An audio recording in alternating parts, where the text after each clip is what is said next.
Actually, hold on before we go. Grab a little something for this one. I'll be right back. All right, bro. We pre-show right now, so mix it up. Yeah, make sure everything is all nice and needy. Oh, that's why. Okay. We're over here. We are doing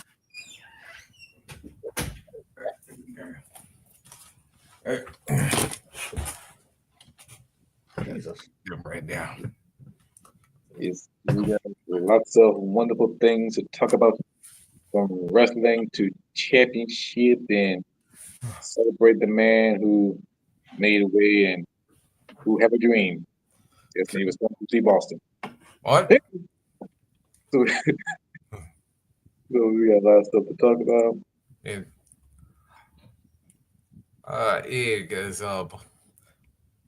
Yeah, because I was like glad you talking about championships, bro. Because, like I said, and I had to like really backtrack on this one because, like I said, I don't think I remember this many title changes happening in the span that we had, like in the post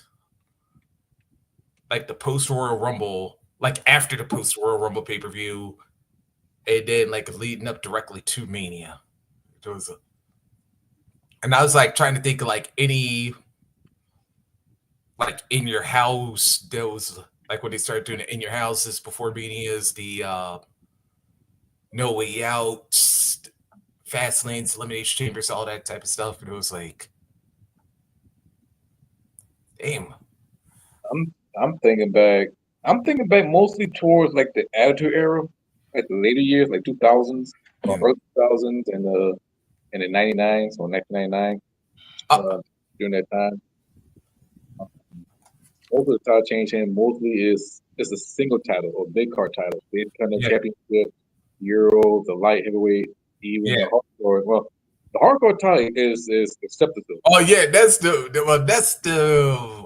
well, that one was kind of understandable, but like, especially after the Crash Holly rules. But I'm thinking WrestleMania 15, Philadelphia. The Intercontinental title changed hands. Road Dogg had it, which fucked up the whole damn match. nah, Road Dogg kept it. It was Billy that lost his title. No. Remember, it was like on the road WrestleMania, they switched. Oh yeah, that's right. Road Dogg. Oh, Road Dogg won the Intercontinental title, and then Billy won the hardcore. Yeah. Right. So that if I'm not mistaken, the tag team titles. Oh, and then Rock won won in the ladder match on the night after. No. Jeff Jarrett and Owen beat Boss Man. Yeah. And Ken Shamrock. Yeah, that one, and then Rock also won the WWF title the night after. That State Massacre. That was hot potato so many damn times. I during that road to WrestleMania, from Royal Rumble, the halftime show, to the, like you just said, yeah. Like we gotta remember when we talking about especially after Monday Night Wars, they was playing for ratings, so we saw a whole bunch of talent changes around that time. Yep. What's going on, Willis? Yeah, was it? It was. So it's a lot we could talk about. Yeah. I definitely want to say this. And I know it's the pre-show, and it's probably just gonna be the only show I do today. I'm gonna say this. I'm not here to change nobody's perception on Mercedes Moné, but I'm talking about my personal experience. That woman loves pro wrestling. She loves her fans. Great person, great personality, and she complimented my wife yesterday. So I'm gonna take that. Put the plus on the A on there. Also, and the girl's a hard worker because she did signature 6 hours, and then went and wrestled Indy Hartwell in a good. Oh yeah, the House of Glory show last night. Yeah. And shout out to Indy Hartwell because I didn't know she could wrestle that damn good. So WWE, you dropped the ball. So you dropped it. So when you met Mercedes Moné, do you give her the Bruno Sammartino hug?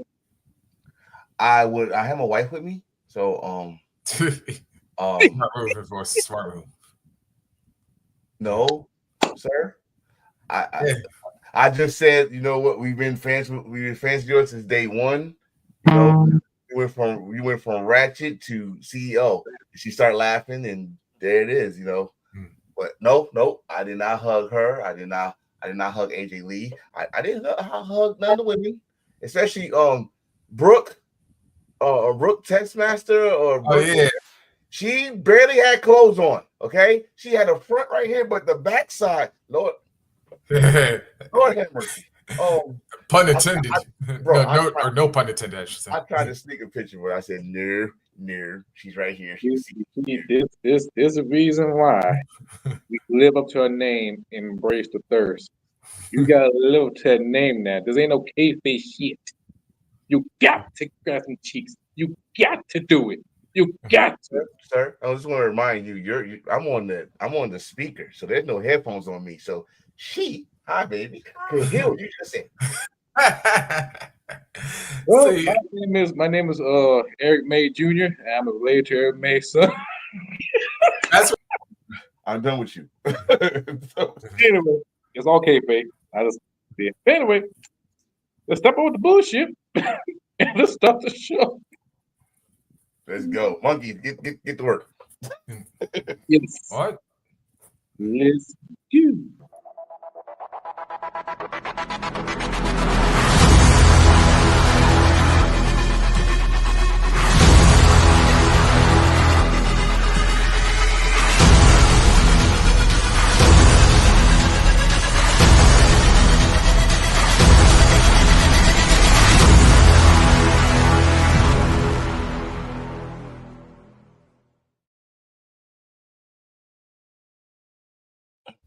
Hello, everybody. This is episode 113. This is Embrace the Thirst podcast. I am your host, Shelvin Hill Austin. If you come my way, I will give you a shove and make your ass fall down to the ground. Hey, what's up, everybody? It's your boy Stone Cold Reese Austin. And ETT 316 says, Hill told you to eat his ass. Fuck. See, this is what happened. I was on the road. I just got home, so I had no time to change my fucking name. But I do got a can, and I will open it up. A can of whoop ass on you. I am an enforcer, Mr. Attention Getter. What we talking about other than 3, 1? Yeah. Oh, Yeah, I gotta hide the logo, but yeah, here's see, folks. What the fuck? Oh yeah, you got that. We yeah. We got a Hold 316. up, Derek, don't you laugh, damn it. Don't you fucking laugh, Derek. We have a very interesting topic today, from New Japan to Jeff Cobb. The title, of course, the main topic of the whole show is the 316 Day. We honor and give respect to Stone Cold Steve Austin, the man who wrestled from USWA, WCW, Lord small stint of ECW, and of course, WWE. And speaking of WWE, if you got this particular game, My wife is playing it right now as we speak. I just got her the what's that, the end ring or ringside pass where you get every fucking damn thing. She's in heaven right now, so I won't be speaking to her for a couple of months now. Ladies and gentlemen, you want to know how to quiet your wife? I'm your man. Austin's gonna be at 41. Hope so. Yeah, he do live in Vegas now, so Live in Vegas. It makes sense that how to counter the Rock and John Cena get the biggest name in WWE history, Austin, and that's the bottom line. because Enforcer said so. Damn right. WWE 2K25. It's been out for it's been out for everybody since Friday, but it's been out really truly for like a whole week. So I know only one person can answer these questions. Hell, tell us how it is. well, damn, nobody got the game. Listen. But I would say it's a great game. I played My Rise, and let me tell you something. I brought this up on the group chat, and none of y'all, some of my bitches, replied to my question. Because I talked about the NXT Unified Tag Team title. Now, if you played in My Rise, they got the two titles. You got the NXT Unified Tag Team titles and the WWE Unified Tag Team title. It's like a mixed gender tag team title. So in the storyline, you can play a great character and the second female character. And in one particular storyline, you face I don't give too much away. You face one of the members of the NXT Mutiny for the tag, the mix or the unified tag. Team. And while playing it, I thought to myself, what if WWE take this idea? Because remember the last 2K game, they talked about the WWE Intercontinental Women's Championship. And in real life, we got that. The US and Intercontinental Championship. Mm-hmm. Thinking, what if WWE look at this and take this idea? And not only that, the NXT Mutiny story, the invasion story, is one of the best stories I ever played. And I asked myself why these WWE 2K writers should write for WWE. Because that was a pure cinematic story, great plot twist, and damn it, WWE need that shit. Well, but knowing WWE, they did this a couple of times before. They took ideas from SmackDown versus Raw and WWE 2K. I wouldn't be surprised that they might do that, but just like right now, they got the 4 guys that's coming in doing Rush Hour NXT, looking like a black version of the Shield. If you know about the Air Forces. You know where I'm going. But I don't know. I mean, now you might be asking too much for that, but I would love to see a TNA invasion, something like that with those two, because my opinion, maybe that's a hot take or not, but a lot of people, especially a lot of AEW marks or fans, whatever you want to call them, not go like what I'm about to say, but NXT TNA is way better than AEW TNA. Now, Enforcer, like DeMarcus Lawrence to Micah Parsons, you telling facts, bro. I'm just saying, like, it's not one sided. Everybody's eating. Like, in my view, I mean, if they was doing numbers, you gotta understand it was a different area. Everybody was doing numbers. It's the pandemic. We needed wrestling, so they gave people interested. Cool, but it was one sided to me. Okay, you had Kenny Omega come to your house and beat your champion in your house. He put his muddy ass feet on your couch, fuck your couch, and won. And then the Bucks did the same thing. And he later. would not lose the belt in your house. He had to lose it in his house to someone that Scott D'Amore trusts to do the right thing. Because you think why Christian did not have a title defense before he lost the belt to Josh. Yep. So Christian was a transition champion. All right. I just think, my opinion, that did it make noise? Yes. Did it make good typing in social media? Yes. But business wise, sorry, Scott Moore, but as I'm watching, it's more fun to watch NXT and TNA than AEW and TNA. Of course, because AEW was pimping, and I've been saying this for a long time. They made TNA as their hoe. I ain't talking about a regular hoe. I'm talking about HBO on a Jersey Shore Saturday night event. Oh, because with TNA, you know it's bad with both of us saying damn.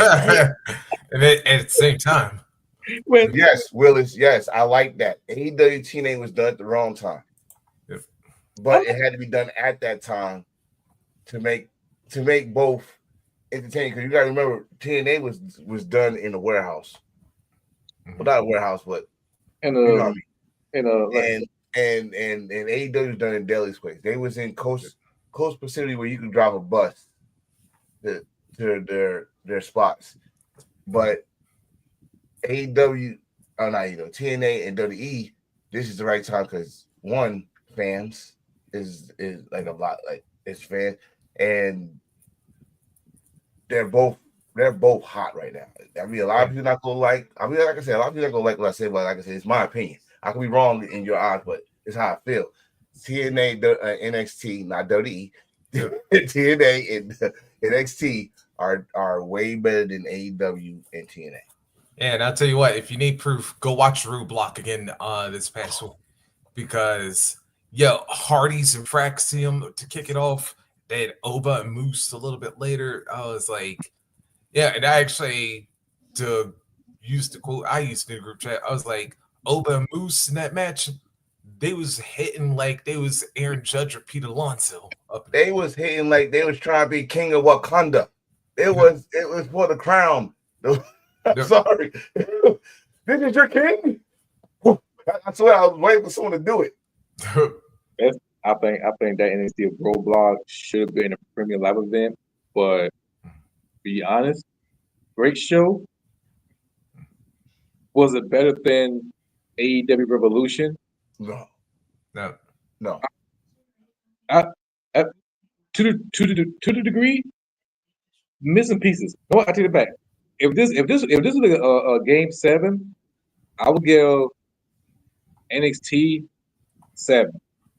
I would give AEW 3, 4, 3, because everything was good until Moxley in a bullshit main event. But I was waiting for you to say that. I'm going to say this. Do not judge that whole pay-per-view for that one slow ass fucking match. Because that whole pay-per-view as a whole, no. In fact, that's not even the only match that really pissed me off in Revolution. Let's not forget that to me, and I love Brody King. Yeah. But that was the worst Okada match I ever saw in my life. Yeah. It's saying much. I love Okada too. And I'm not trying to like Chris Charleston from New Japan and go off and say, look what they're doing to Okada. No, Okada, like I said a million times, Okada is making that Continental title mean something. But that match could have been better. Well, especially if you fans of both guys, you know what they could do. Oh, yeah. It should have been better. Sure, especially after the match that Okada had against Buddy at Grand Slam.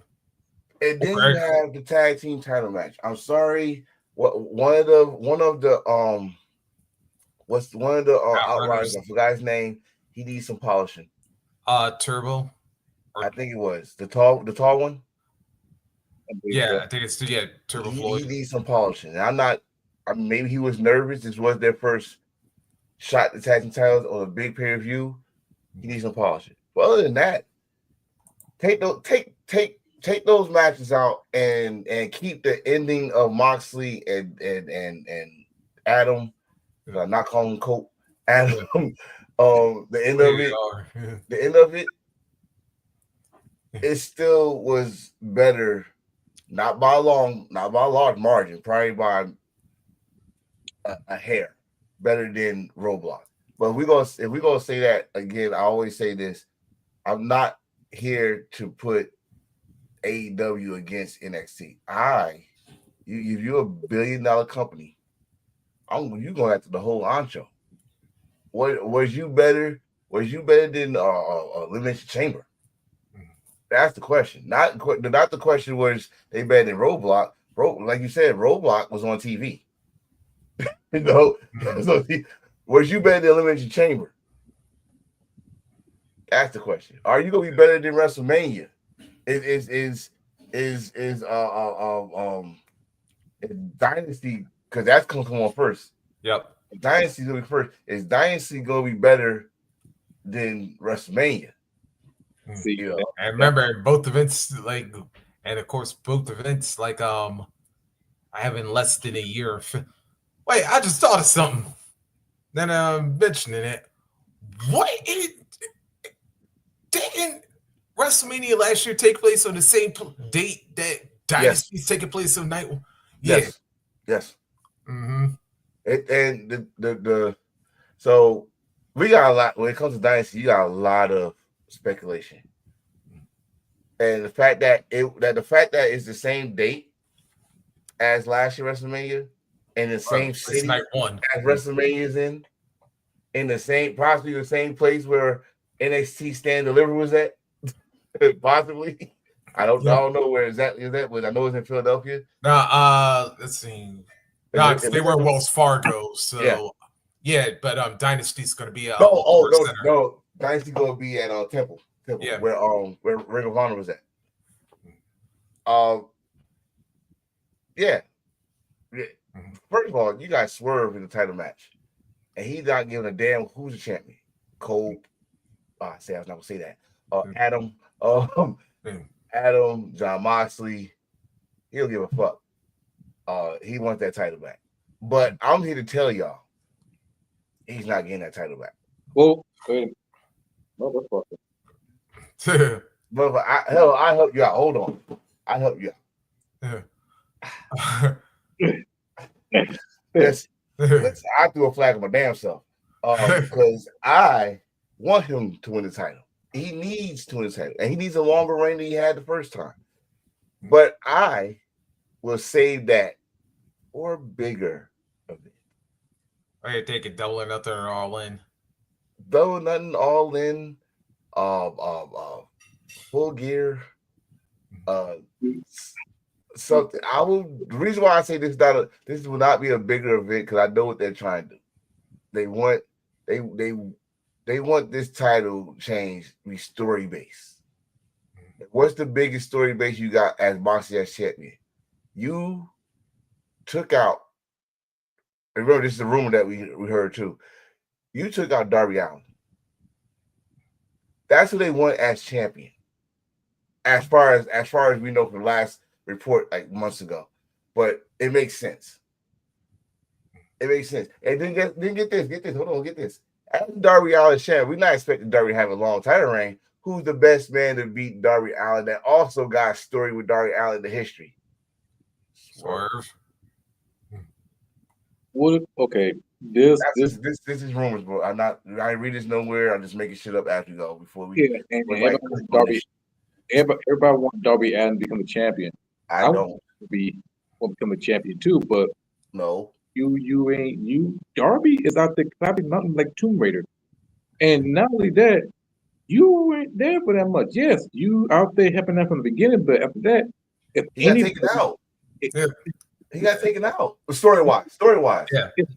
That's why I was like, yeah. Story wise, they threw his ass down the hard ass Manhattan Center stairs. Those shits hurt. They're not like the fucking deli place where he got rolled.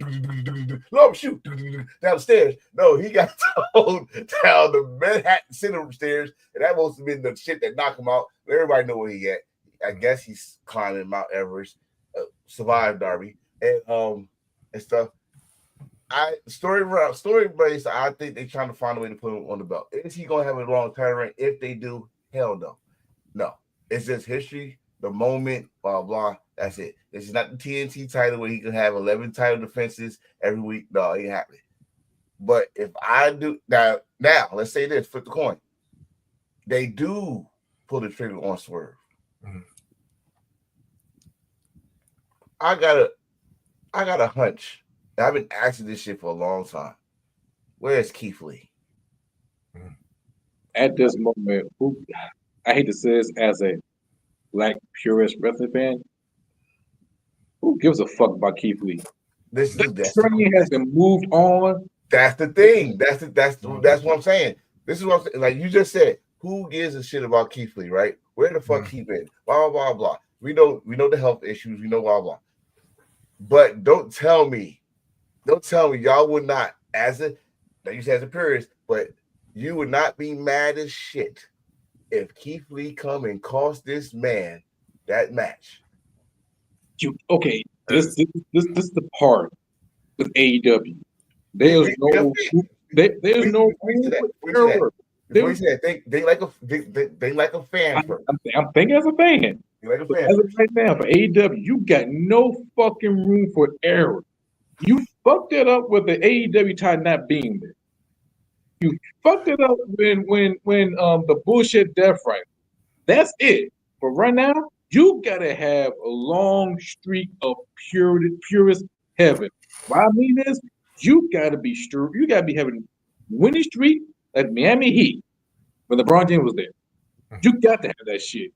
Because right now, AEW is about to be close. Being a fucking afterthought. 'Cause right now, over there, Mm. TNA is kicking ass. New Japan is kicking ass. And right now, WWE, they got one foot on the rope a little bit. But with AEW, you got to pull all the right triggers. You got to hit the right note. You got to. I'm about to go Eric Mays. You got to do this shit correct. Wait. You saying some shit right there with me and Reese looking at you like, wait. See, this the thing why we looking at you like that because are they fucking up with the Death Riders in this damn title? And I get why they doing it. Is it explain? Hell, just because they did that shit, I put my AEW title in a briefcase until I see it again. I don't want to look at AEW title until I see it again. No, I'm tired of this shit. I'm tired. You can't do that with a more prestigious title. Hey, you talk to a belt collector. You can't do that shit. Oh, bro, I'm just letting you know your name rang bells yesterday. Understand me? Your name rung bells yesterday. So I'm sorry. I gotta tell you this. We was at the big signing, right? This dude had like 4 belts. While he had like the Andre the Giant belt. And I got a picture I'm gonna show y'all. I was like, God damn, this shit big as hell. So dude was like, yeah, I got 9 belts. I was like, that's it? Hey, like Ultimo Dragon or Liger or something. I got 15, but you and mine combined ain't gonna fuck with my boy. Like, how's your boy got? He got a bedroom full. He's like, what's that? I'm like, I don't know what number. That means he got more than us. He's like, and they wall to wall. Like wall to wall belts. And then he took some out his room and put it in his studio office, and it's still more than us. He's like, what? I'll show him one wall. He's like, that's one wall. Yep. And he wheeled away slowly. Head down. Nobody fuck with Hill. Nobody.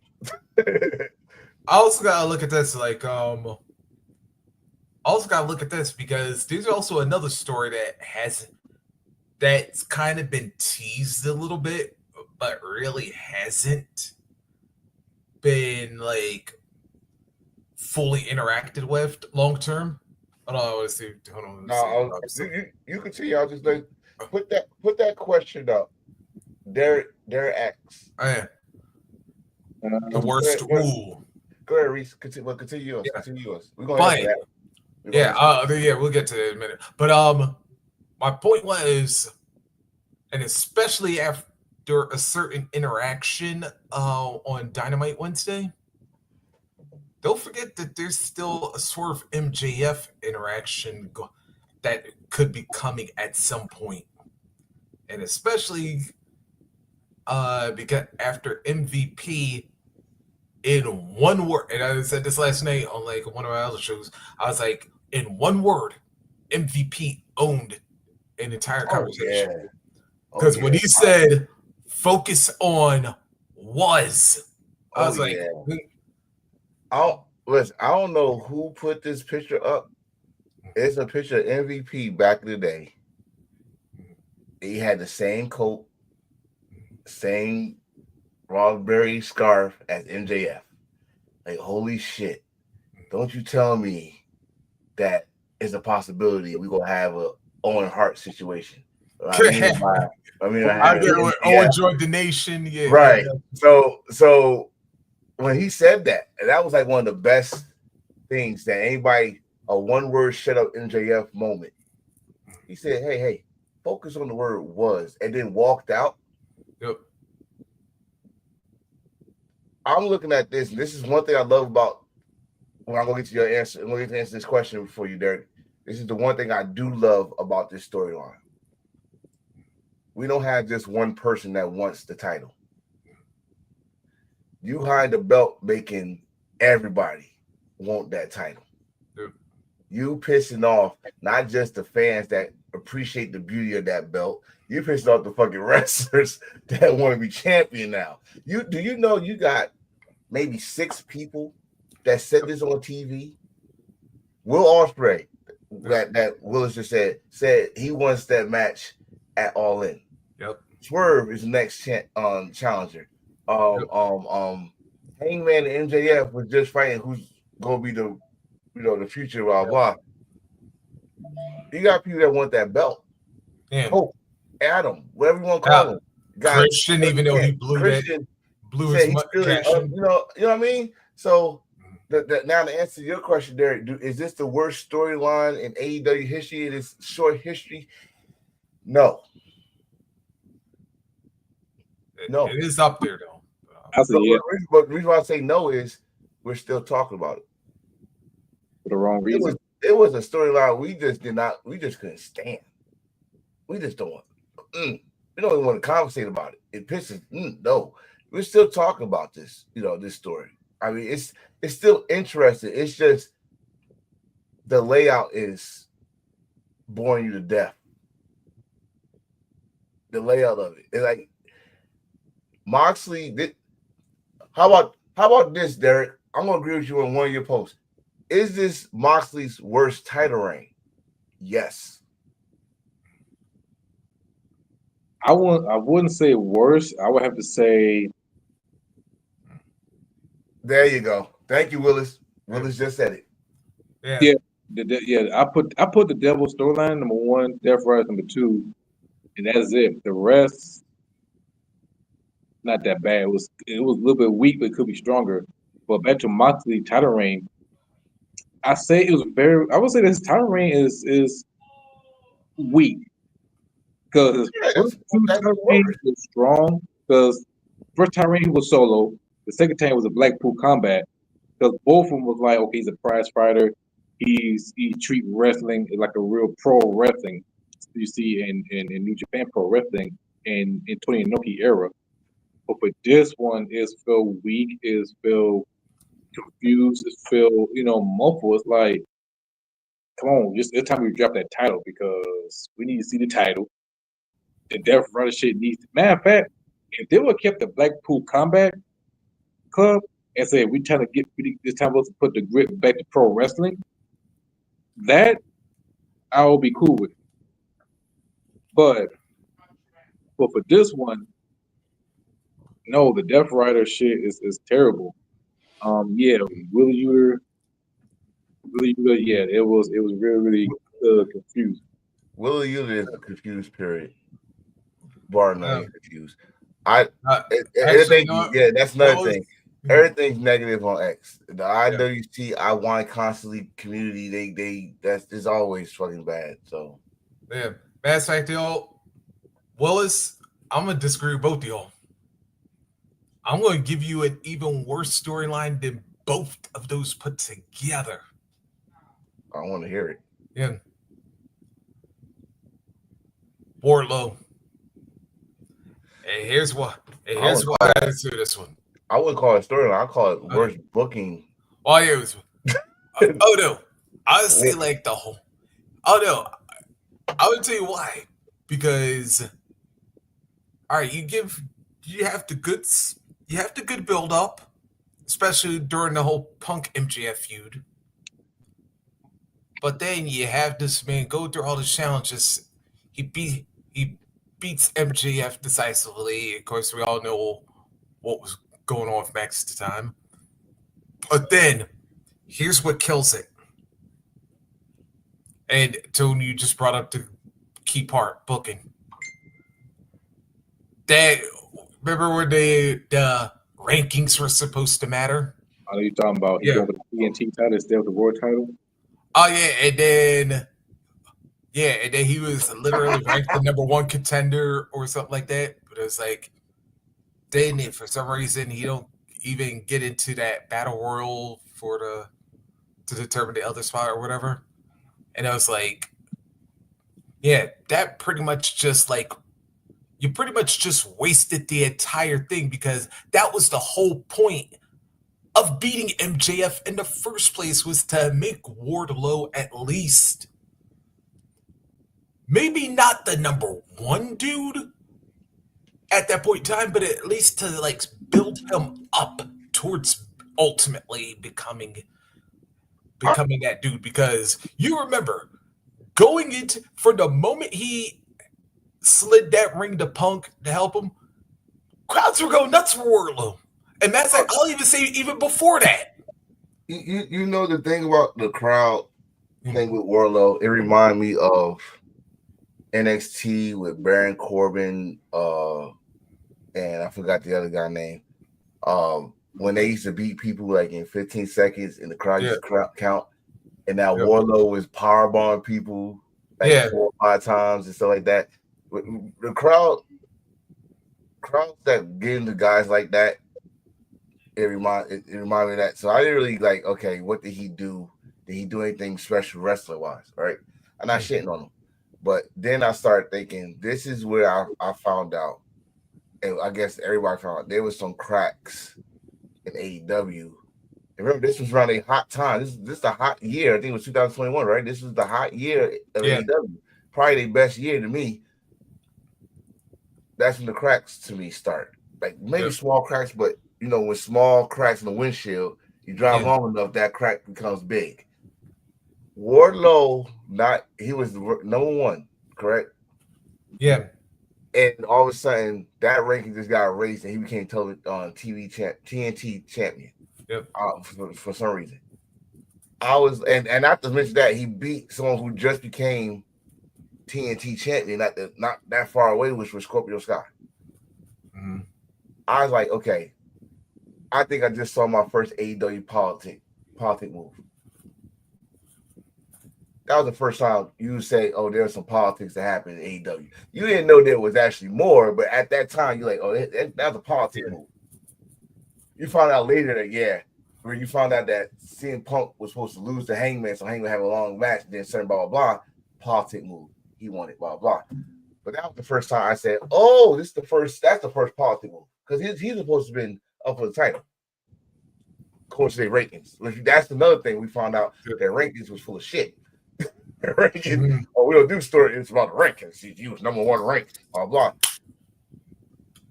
Wardlow, to me, is not a story. Wardlow is booking. Now I'm talking about something that we was actually supposedly was invested in, and we was excited from the beginning, and then it just drained us. That fucking devil one was the worst shit. Worst execution. And it's not their fault. If Adam Cole didn't get hurt, I think it would have been fucking perfect. I think it would have been fucking perfect if he didn't get hurt. He got hurt, which dragged it on to the point that we were so happy when they finally faced each other in the respective one-on-one match and said, okay, we're done. That's it. This is it. Close this chapter. I'm tired of MJF and Adam Cole. Done. That was the worst. That was the worst. I mean, there's more, but at least if I say more, they gave up on it before it really pissed us off. They didn't give up on that storyline. Yeah. So, speaking of AEW, stay on AEW. Talk about this. I heard about this. So what you gonna call it? International Continental? You might as well call it the Intercontinental. Call it the Continental. They might as well call it the AEW Intercontinental Championship. This get over with, because this is the way it looks if they want Kenny Omega or Okada for both titles. If they do this, fuck the damn tournament. The whole thing be a waste. We all know Kenny Omega be a good match. They try to build this shit up for Okada and Kenny Omega. Hold on. Let's not fall for that. Let's just wait till it happens. Let's not fall for it. You know why I'm saying that. You, especially Hill, you know why I'm saying that. I'm seeing Nakamura and AJ Styles all over again. No, I'm not. I know. This is AEW. See, again, I don't give a damn what it is. I'm not putting my hopes up. I'm gonna be happy that the match happened because there's people in this fucking states that don't know this match, even though it's been for them. Yep. But I had to admit, like, I finally caught up and watched all 4 of them. Yeah. I mean, they just don't. A lot of people that that don't watch outside the United States or outside WWE don't know why this match is so damn. The two people in this match is so damn good. And then Kenny Omega just said this shit. The pressure of trying to outdo those matches might put his ass back in the hospital. That's You gotta remember the New Japan ring with the shit they was doing, the dragon suplex off the top ropes, the hurricanrana, the poison rana off the top ropes. My God, you know Kenny when he faced a Japanese wrestler, he goes out. Japanese guys in New Japan, like he did with Gabe Kidd. Yeah. When he faced those type of wrestlers, he goes all the fuck out. Yeah, Okada hasn't gone all the fuck out like this since he came over here. He gonna have an opportunity to go all out. That's too much. I mean, to me it's gonna be a good match, but I'm not gonna put my hopes up on it. I'll just wait till it happens. That's the true magic to me.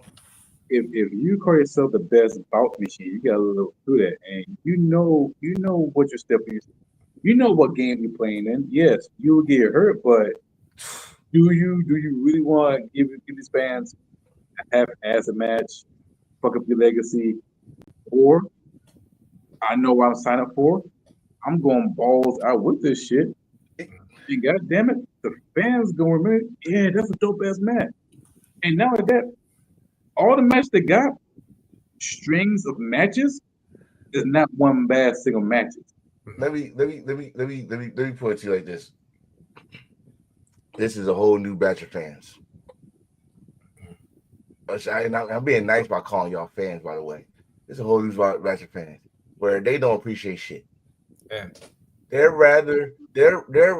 can be a good match, just like Kenny and Takeshita this past Revolution. Yeah.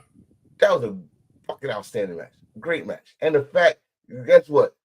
Here it come. That was best match Kenny Omega had in a long time, blah, blah, or in the States, whatever. Why he didn't use the one with the Angel? What? Motherfucker, he had to win with a fucking roll up because every time he tried to win with the Angel, Takeshita counted it. Yep. Was you not paying attention? That's why I'm like, yeah. If or when they sign for All Out, I'm excited. Yeah. But I'm not putting the pressure on them because they're gonna deliver. 1, 2, 3. 1, 3. That's like they're gonna deliver. 1, 2, 3. They're gonna deliver. But motherfuckers, they complain if they don't do a certain fucking move or choreography that they used to. Yeah, and matter of fact, I had to say this and shout out to our big bad Wolf one time because I loved when he said this. It was like, I forgot if it was either him or like Wolf. Somebody had said it in the group chat, like when we said it's a real revolution, like to follow up what Tony and Mariah did in Hollywood Ended. It was like, yo, Kenny and Takeshita was like, hold my sake. Oh man, let's see. That's why earlier when we said I can't think was Revolution better than Roadblock. I always gotta put Roadblock against Elimination Chamber. Was it better than Elimination Chamber? Yes, it was. Yeah, we go remember the main event because one, I'm sorry for that main event. I felt bad for that main event. You had to follow Will Ospreay and Kyle Fletcher's steel cage match. Yep. You had to follow the Hollywood ending. You had to follow Kenny Omega Takeshita. Swerve and Ricochet. Even though that was like early in the show, but right, well, you still had to follow all that, and then you give us that slow ass shit because the crowd was probably exhausted as hell, So that's it. But we talk about Kenny Omega against Okada 1-on-1 in the States. We got robbed. This will be the first time. Yeah, this will officially be the first time because they were supposed to happen. What Super Card G1?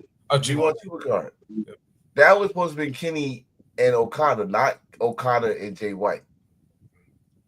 But Kenny went to he signed to AEW, and they already knew this was gonna happen, so they put the belt to Tanahashi. Tanahashi got beat by Jay.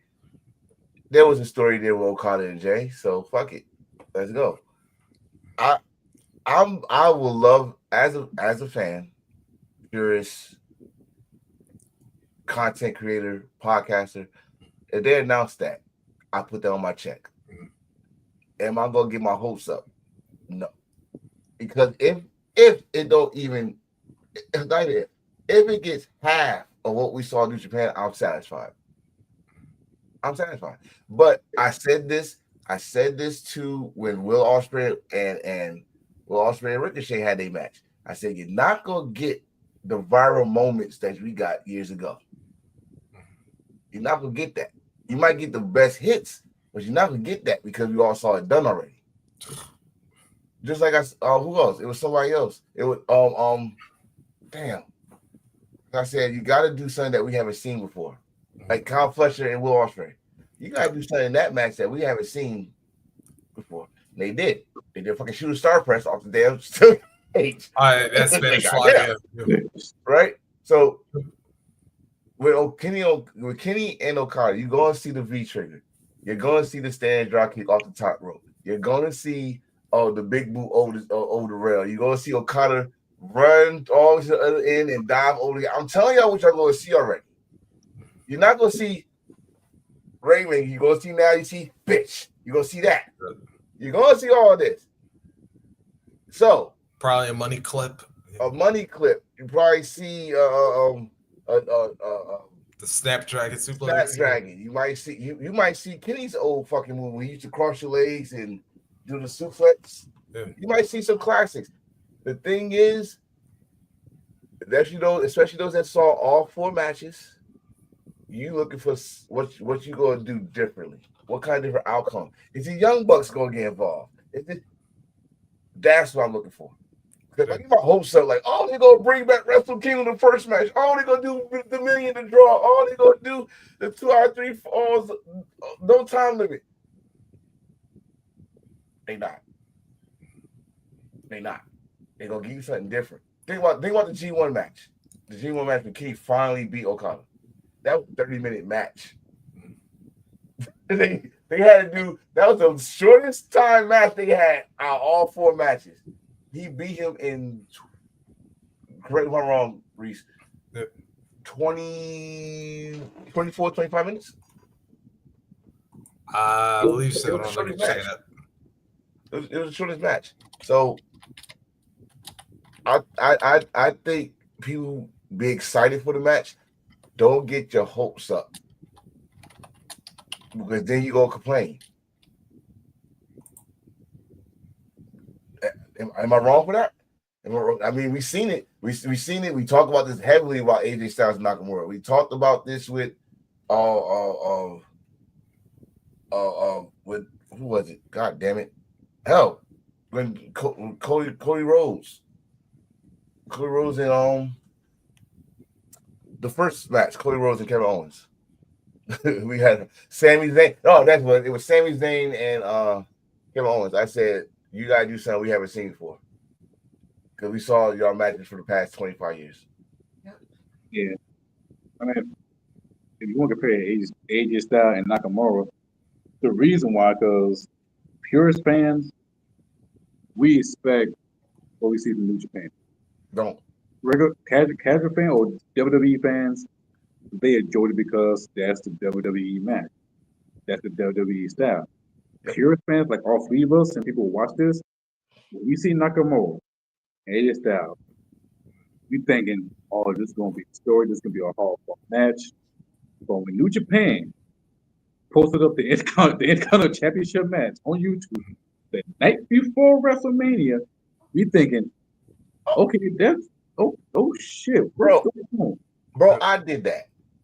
Somebody when everybody got happy when Nakamura said he won AJ Styles, my boy, we call him Bear. He's like, why everybody excited for this match? I said, because of this. Oh, we'll get that. Like, no. I said just like that. No, you're not. Because I'm gonna tell people like this. There was only 1 or maybe 2 I'm gonna say less than 5 times that you saw a New Japan match, style match in a WWE ring. One was Nakamura's debut against Sami Zayn. The other time was John Cena against AJ Styles when AJ Styles won. Yeah, take over Dallas. All right, so you're not going to see that. Summer. I already knew that shit. I just didn't know they were going to turn Nakamura heel. But all right, they're going to do a story based on this. They're going to give y'all 3 matches. Why? Because one, those that watched the first match never got a rematch.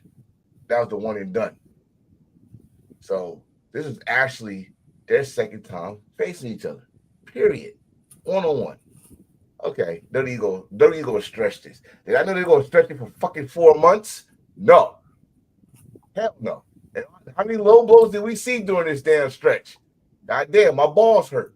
I need ice. God damn. So we had to sit through that Mr. McMahon era bullshit. Baby oil. Fucking the baby oil club. The VOC, baby oil club. Motherfucker. But they do unify those titles. If they do, that'd be a good match to do it. And make it big. It make those titles even more bigger than what they are. So, and to have Kenny and Okada do it, should that be main event?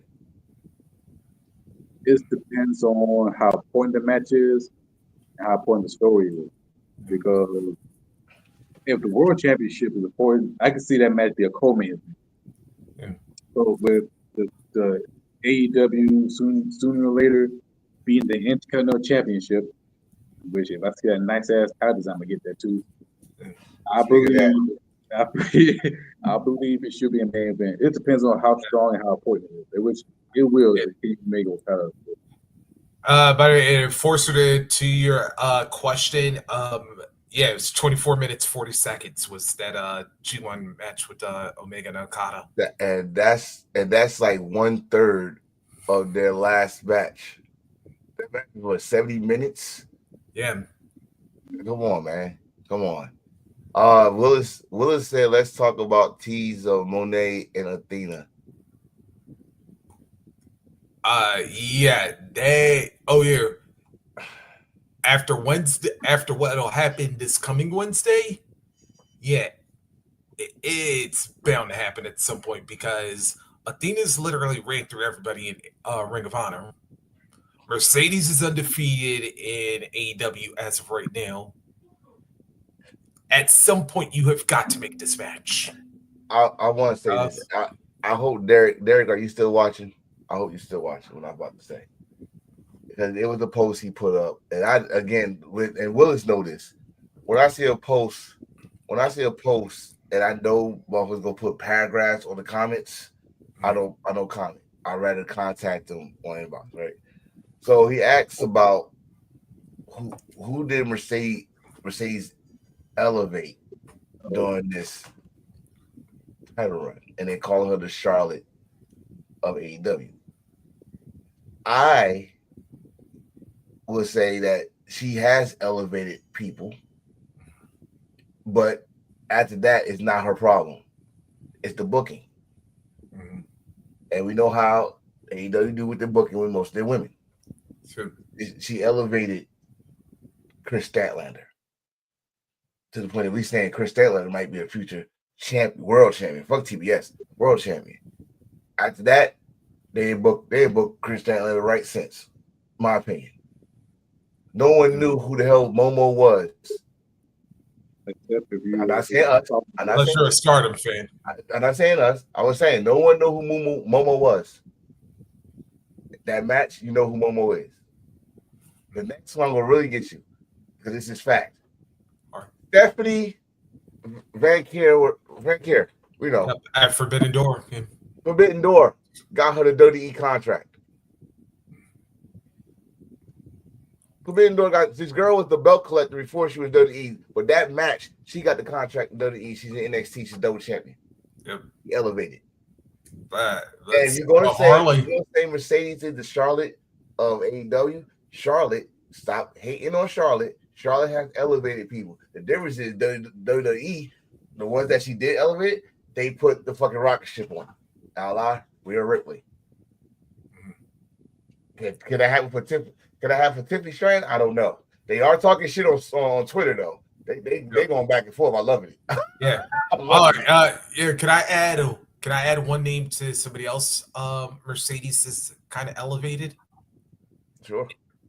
Harley. Who? Harley. Oh goddamn. Yeah. But again, but she elevate her. But then after they had the match where she did the job where you pay attention to them, then the booking don't match up with the elevation. Because now you got Harley back to square one. Yeah. Put her ass, that was her best match, bar none. Either one she won, that was her best match in Australia.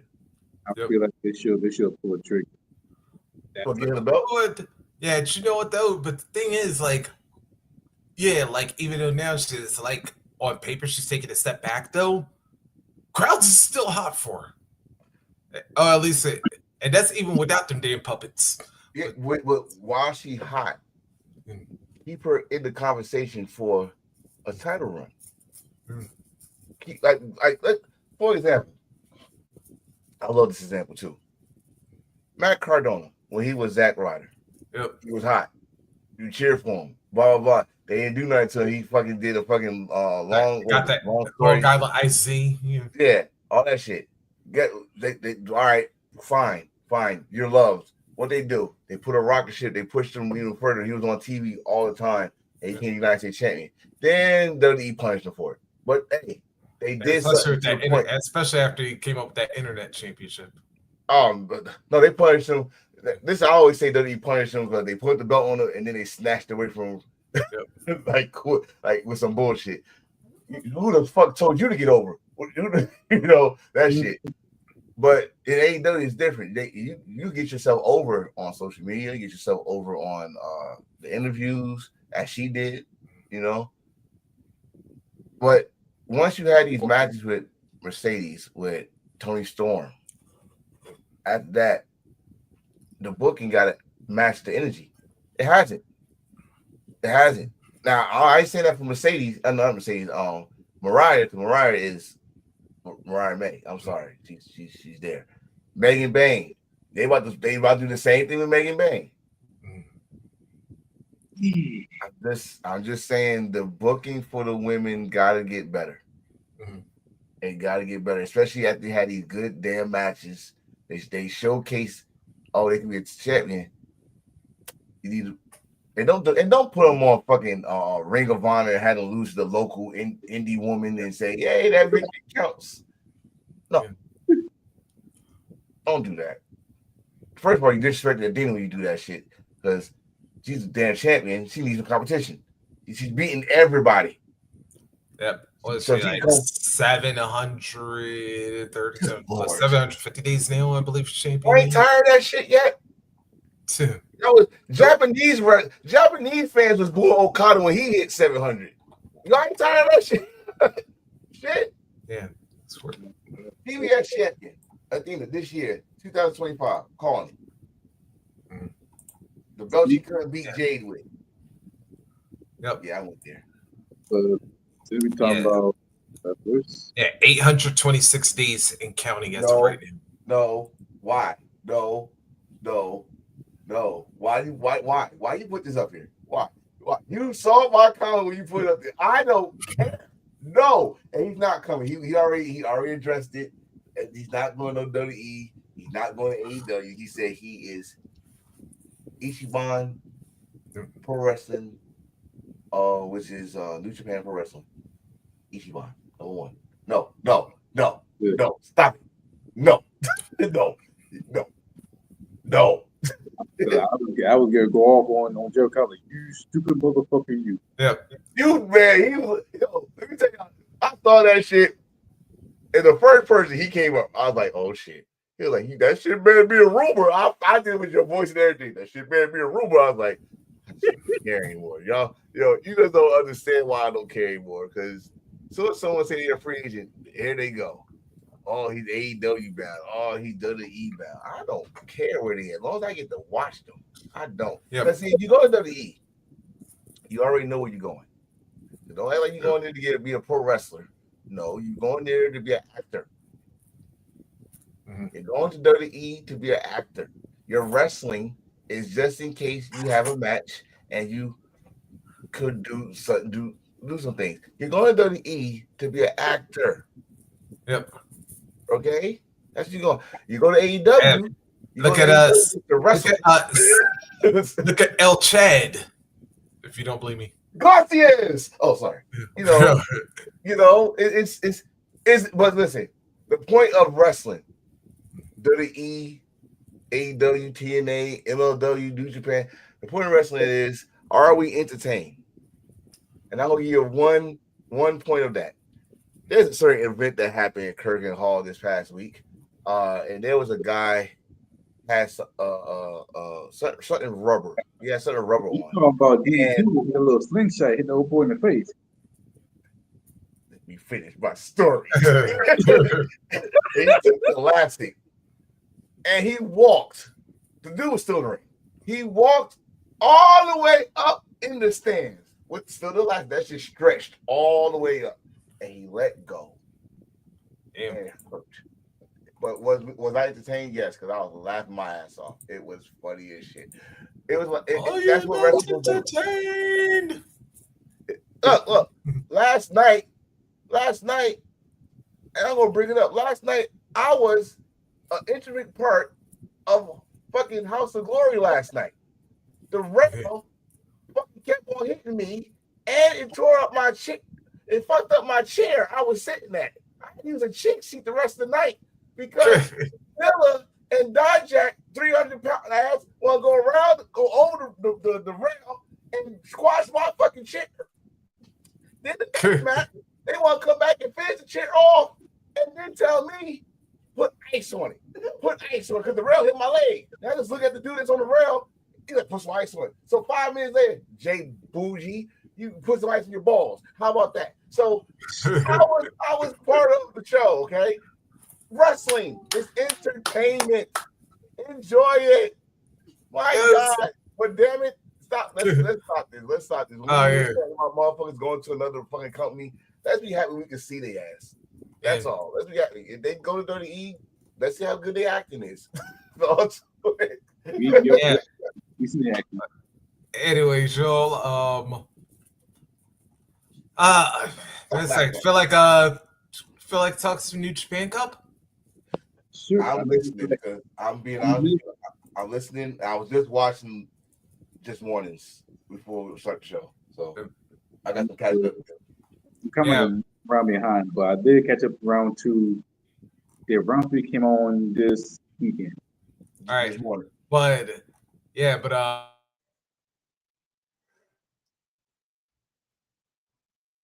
first one.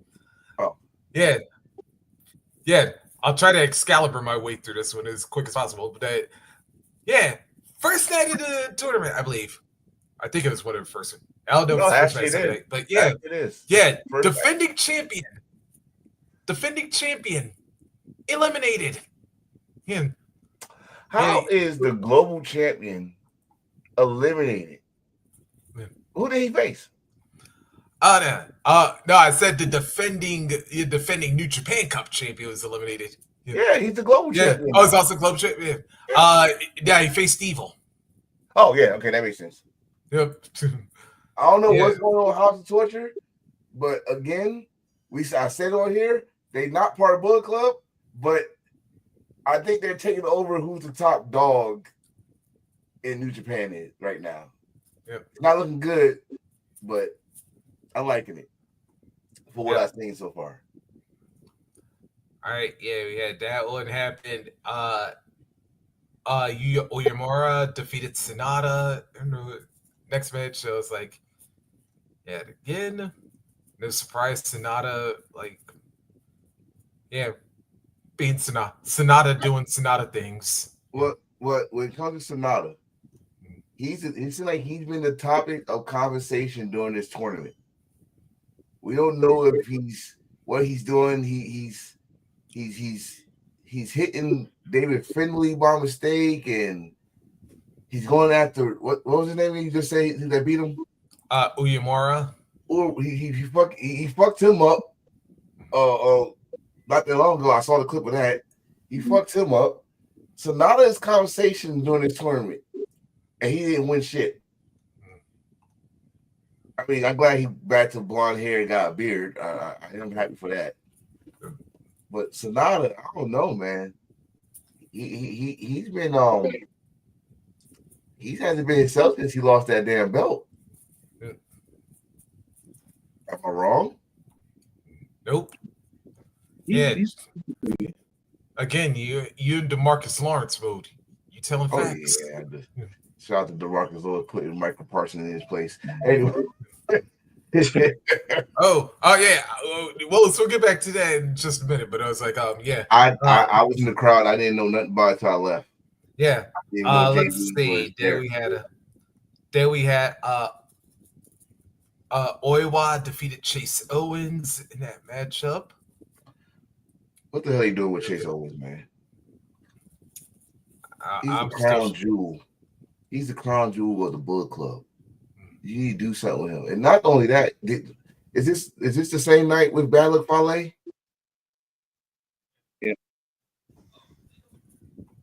Yeah. As a Bullet Club fan, New Japan, you are disrespecting the underboss, the rogue general, Bad Luck Fale. I'm very disappointed. Figure it out myself, there, folks. I'm trying to figure it out myself. Very disappointed.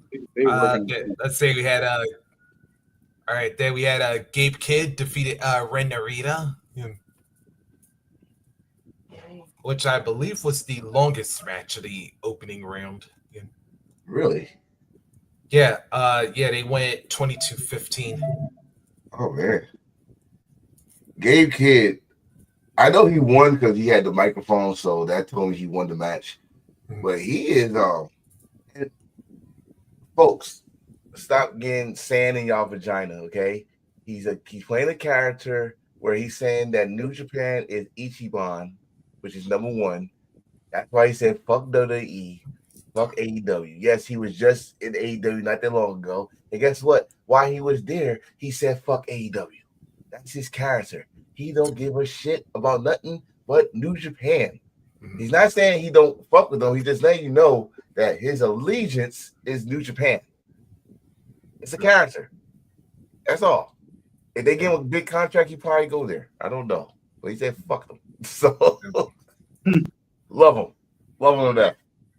All right. Then in the bottom half of the bracket, we had Great Khan defeated El Phantasmo. Yeah. Ooh.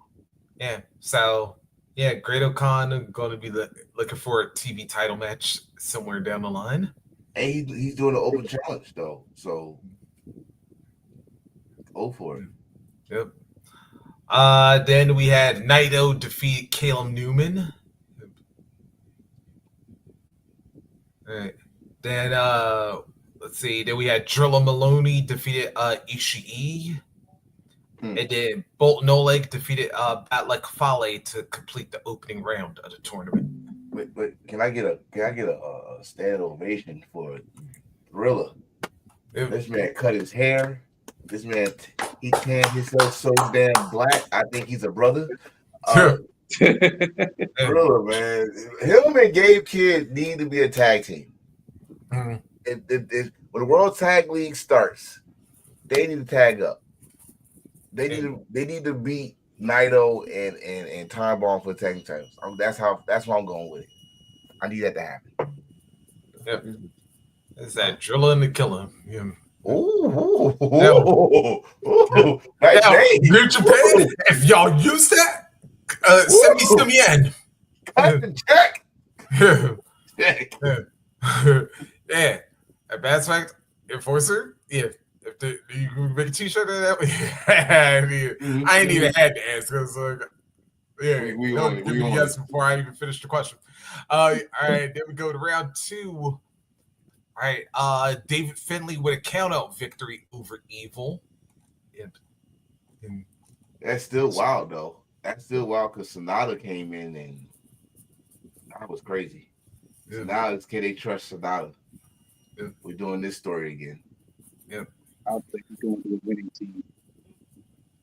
You think he's going to You think he's going with House of Torture? If the War Dogs don't collect them wins, he going to the winning side. Because matter of fact, Sonata and Evil. Yes. I was waiting for you to go there. Former tag team champions, former 2-time World League champions. Yep. I wouldn't mind it. A little reunion. Evil Sonata reunion. You know what? How about this? Evil Sonata reunion starts off a evil Los Ingobernables de Japón reunion. Yeah, I was about to say, could be what Sonata could be missing in his career. I love LIJ, but they are becoming stale.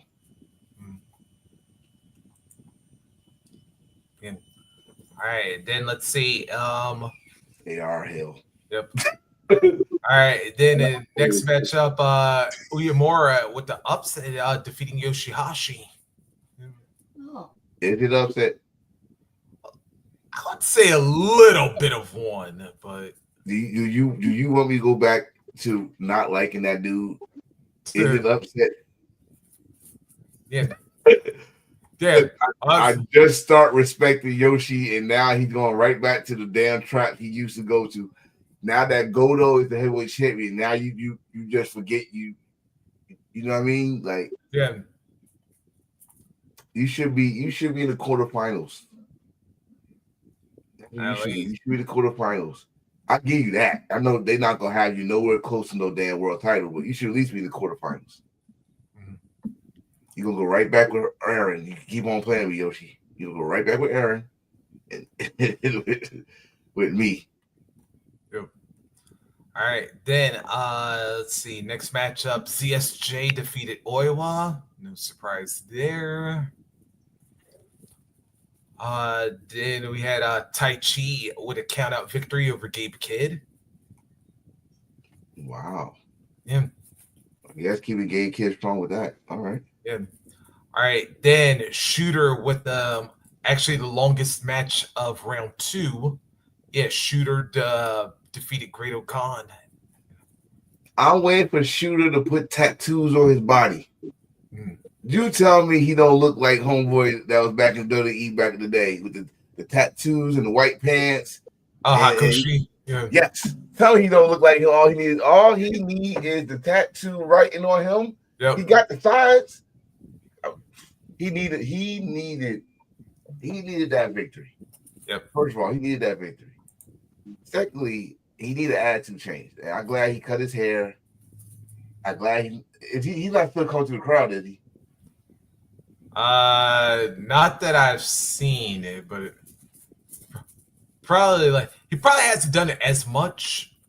Don't just stop. Just stop doing that. Just don't come to Wrestle Kingdom with your little colorful motorcycle. That's an insult to all biker clubs. Mm-hmm. And come and be a badass that you're supposed to be. Shooter, you're supposed to be a badass. I don't know.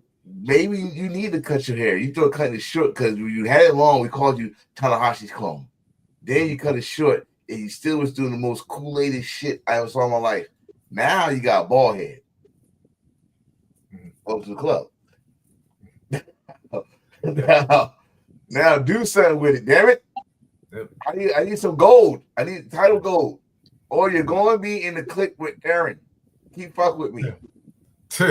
Aaron wants entitled too, man. He's still the club though. Man, all the how many points I gave for G1? He did get his 6th though, so it was like he temporarily got out of it, but then he went right back in it. Yep, because he lost the title as soon as G1's over. Yep, the guy he beat.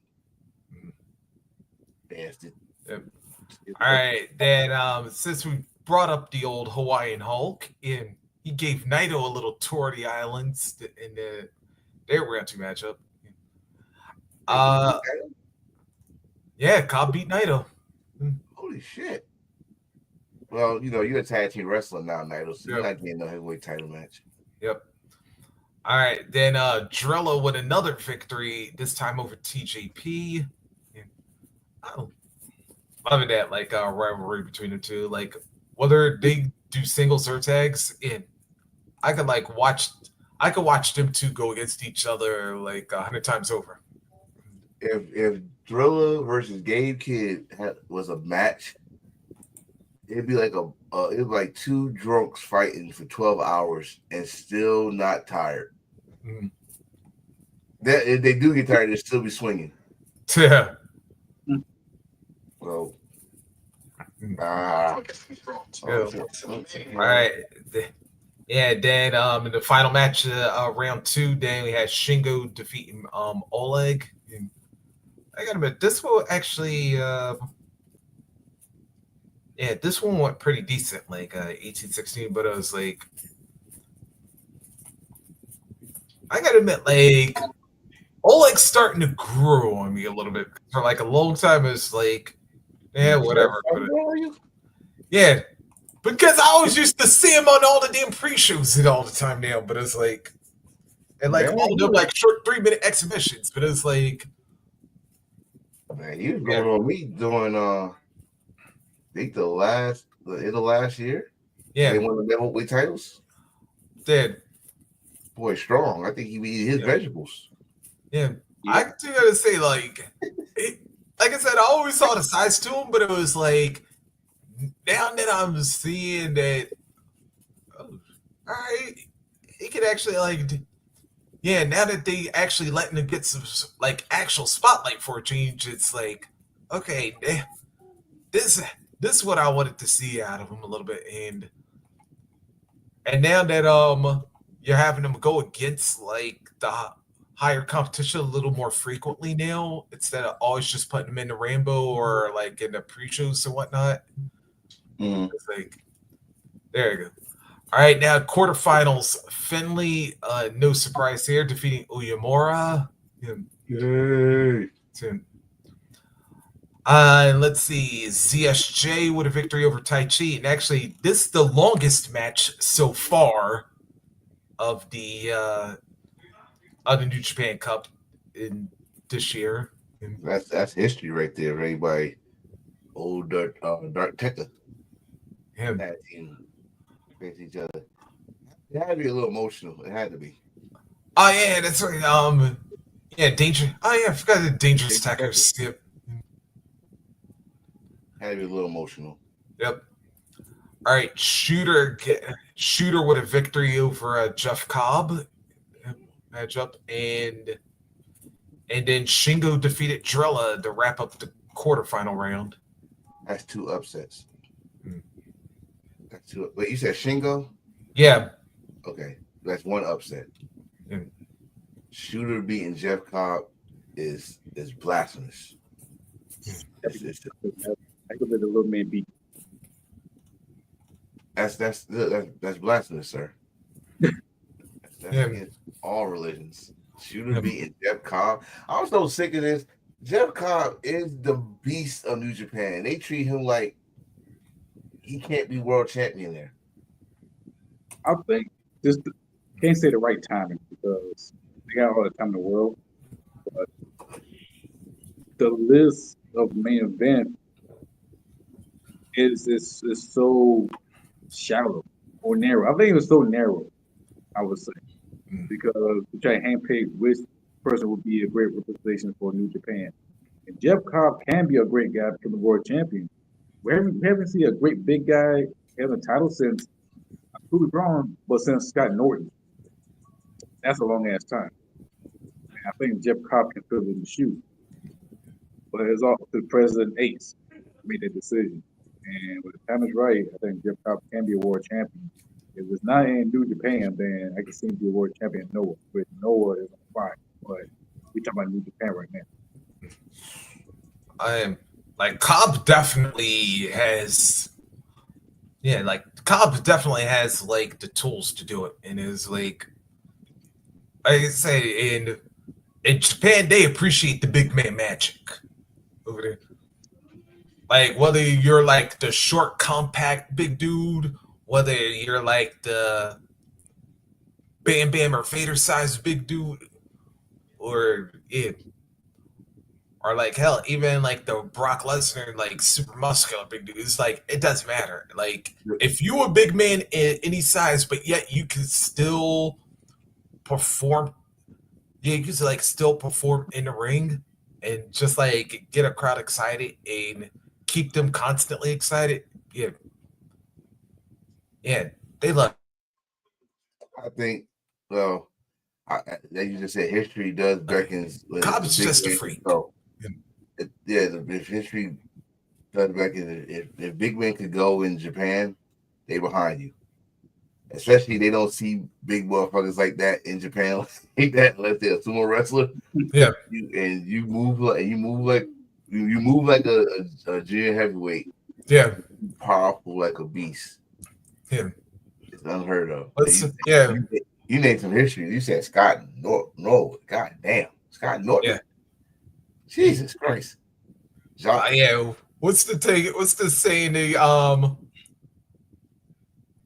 what's the saying they usually talk about with big men is like the Ferrari tank. Oh, with a tank with a Ferrari engine. Yeah. Yeah. He needs to be champion. I'm sorry. And don't pull him with that ugly ass television title. I think he needs to be global. Never. I definitely do never. Never. When he was never, it was awesome. So neverweight title will work for me. I feel like he outgrown the never overweight title. I feel like he can be a world champion. He definitely be world champion. They trust him. Every time they put a world title on a Gaijin, they fear that they're gonna leave soon. That's what they thought Zack Sabre was gonna do. But he stayed. Yeah, he stayed. And he had to prove himself. They actually thought he was gonna leave. I think we're gonna find out on G1 Climax. Whoever participates in G1 Climax, that's gonna be one like, okay, that's gonna be our guy. If Jeff Cobb's in it, he have a good strings of wins. There's some hope. But New Japan, the main event, is so stacked right now. It's more stacked than any other promotion. Well, I can't say any other promotion, but it's stacked right now because I can pick out at least 4 top guys who would be the next IWGP World Heavyweight Champion. And the number one guy I can think of, unfortunately, is not Jeff Cobb. It's Hikaru Takahashi. Because I feel like this is his time right now. Wait, who? Time Bomb? Yeah. I'm trying to make sure that who? Are you serious? Yeah, because I got a feeling this is his time. And I can feel it when you face his teacher, Naito. I feel like this is his time to become a world champion. I feel he outgrown the junior heavyweight champion, and I felt like he's next in line to become a world champion. If he could do that, then he's a GOAT. I spoke a lot of weed. I know I'm not going to say. I'm not going to say that. He's 1-4. So the second one behind Hikaru Takahashi, I want to say Minoru Suzuki, but that's a wild card because he wants to win that world title one day, but we don't see him that much as often. So wait, so Minoru Suzuki? Yeah. Your grandpa? Yeah. Yeah. No. You're not gonna see him come back to New Japan. Period. He's working at MLW. He freelancing. He said he tired of their shit. He tired of New Japan shit. I mean, yeah, I can see that. Yeah. Um, You got a cousin NRA over here in the USA. Yeah. Your friend asked about you. Cool. I wouldn't mind seeing Zack Sabre Jr. get his title back. Jeff Cobb was right there. I'm going to tell you who I feel like. I feel like David Finlay should win the gold. Just for story-based reasons. He was global. He disrespected Goto and his children, his family. Goto. And not to mention David's in the finals because he defeated CSJ earlier today. Wait, this was the split. I thought this was No, that's semifinal. No, that's what I'm saying. Yeah, Finley just won his semifinal match against CSJ. Earlier today. Yeah. I thought that was the quarter.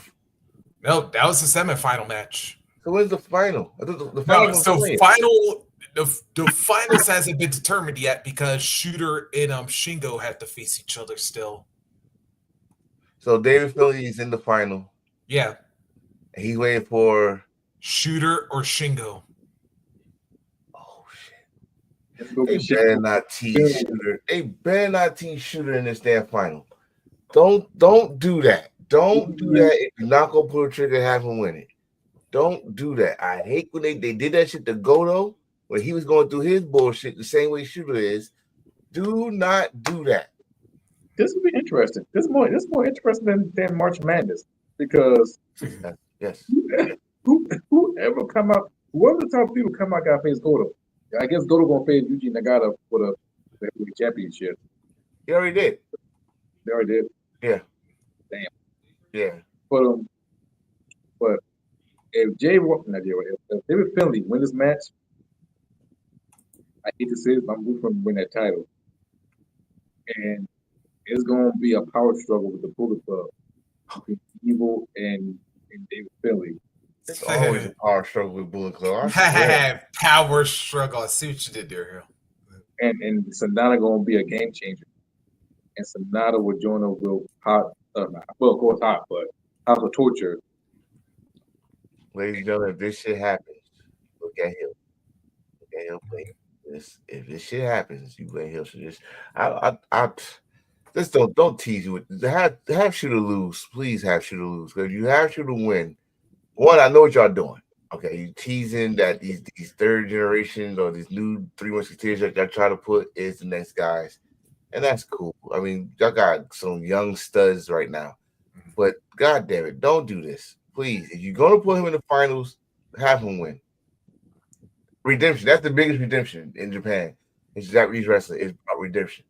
He had a terrible 2024. Terrible from the beginning to the end. Started off terrible. This man cut his hair. God bless his soul. Cut his hair. And not to mention last year's New Japan Cup. Yeah, he got scapegoated. See, he needs some redemption. If you go do that, let him win. Let him win. But you go tease him in the finals and he lose, I'm gonna be so pissed off with New Japan and Tanahashi. You know, you got to put it on Tanahashi because it's not fair. You do the shit with if something goes wrong with WWE, you go to Pop H. If something goes wrong with NXT, you go to freaking Shawn Michaels. If something wrong with AEW, you go to Tony Khan. Well, damn it, if you do this, El Presidente, Tanahashi, it's on you. It's on you, son, bitch. You don't do this. I'm gonna write a letter, man. I'm gonna make sure it's translated to your language so you understand the anger in all caps. Don't do this. It ain't right. Save people emotions. Are you gonna type or use the Japanese ink? You gotta dip it in and all that shit. I know. But I do want to bring up something Willis did bring up a little bit earlier. Don't know why, because I really don't give a fuck about this dude one way or the other. But the whole JD from New York thing is like,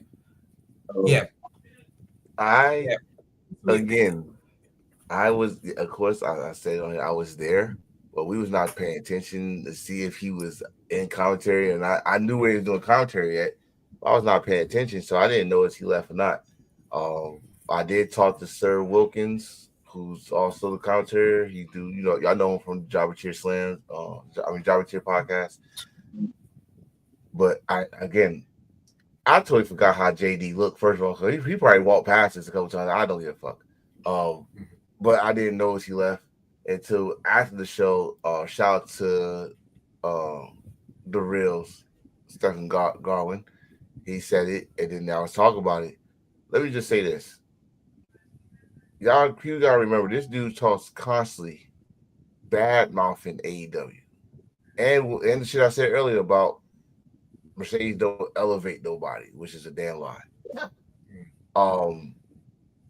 So when she did came out, which I don't understand why I only hear about Mercedes, they had Private Party there. Mm-hmm. Private Party was there right before first admission. Why did he get pulled from that match? No, but Mercedes match. Did Mercedes say she want him not to call the match? I don't know. We'll find out later. He'll go ham on his Twitter. He's gonna be typing or he's gonna do on his podcast because y'all gonna keep bringing it up, so he'll get pissed him off. I don't know, and like you said earlier, Reese, I could care less. Was it a good time? Yes, it was. It's an awesome time. I don't care about no damn JD from New York. Let's talk about MM from Orlando, Florida. Mickey Mouse. I'd rather hear about him than JD. Fuck out of here. But yay! I don't got no beer. Yeah. Yes. Yeah, I like demons. Steve Austin, ladies and gentlemen. Yeah. Celebrating Austin 316. It is the 316 day. We treat it like it's an MLK day. Oh, hell yeah. Again, I just got home, so I did not know about this. So don't blame me.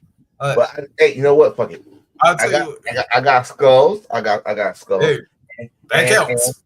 And I got middle fingers. You know. Hey, that was my fuck you. If I could go celebrity death match, like Judge Mills Lane would say, God rest Mills, I'll allow it. There you go. All right. There we go. Yes, we're strictly talking about Stone Cold. We're not talking about Stone Steve Austin. We're not talking about. God damn it! He was not 316 on that time, sir. Hey, can we at least talk about the Extreme Superstar? That was not 316, sir. I know, but it's still. Well, 316 started Milwaukee, Wisconsin, in an event called King of the Ring, where this man beat an old ass, thought he was saved, Jake the Snake Roberts, and walked up the panel while Michael PSA, but he was named something else, gave the mic and said, "You won the King of the Ring. How you feel?" And the first thing he said was not Austin 316. He said, "Get that piece of shit out my ring." And give him a cheap bottle of Thunderbird. Thump your stars, thump your Bibles, and got you nowhere. Austin 316 just said, "I whoop your ass." And it was born. Black shirts everywhere Monday. You had Austin 316 shirts here. You had Austin 316 shirts at Walmart. That's the bottom line because Stone Cold said so. Yes. And everybody was, this dude represents everybody. All those that work for the 9 to 5 that got to deal with a piece of shit boss and think they safe from work. Do you know how many people in school I Stone Cold stunned? I stunned principals, damn it, and they get suspended, lucky. But I did. It's true. It's true. I think I had at least 10 Stone Cold shirts. My best one was the 11th Commandment, Austin 316, 11th Commandment, thou shalt whoop ass. Yes, that's my best one. At Stone Cold University. I love that one. But yeah, it was a game changer, bro. It was a game changer. And I gotta say this, like, as somebody who saw Steve from even back when he was in Global with the California stud Rod Price. Boy, we're really going back with this one. Yeah. Like, to see the evolution of Stone Cold Steve Austin, like how he became from Stunning Steve to the Hollywood Blondes, which, by the way, still mad at WCW for breaking him up to an extent. But To see them become the extreme superstar, and thank you, Paul, for all those promos that you allowed him to do there in ECW. Yeah, especially that one where he said, "Hey," when he looked at a woman and told him, "Hey, I can give you $5 or something like that." I was like, yeah. But if y'all know, you know. But and hell, to the fact that he even put over Mikey Whipwreck in November to Remember. Put over Mikey Whipwreck, put over Sandman. But to overcoming the Ringmaster, Lord knows who got that one. Oh God. But to see, and this, like I said, that if you know somebody's got talent, when you use your voice correctly, boom, you never know what you're going to do. And I know like a lot of people have been behind Steve Austin, not just the boys in the locker room, but also like fans were starting to get behind him, like especially thanks to his ECW run. But it was just like, man, when you had that lightning in a bottle at King of the Ring in Milwaukee, and a city that, and like I said, a city that I call a wrestling rich city. Milwaukee?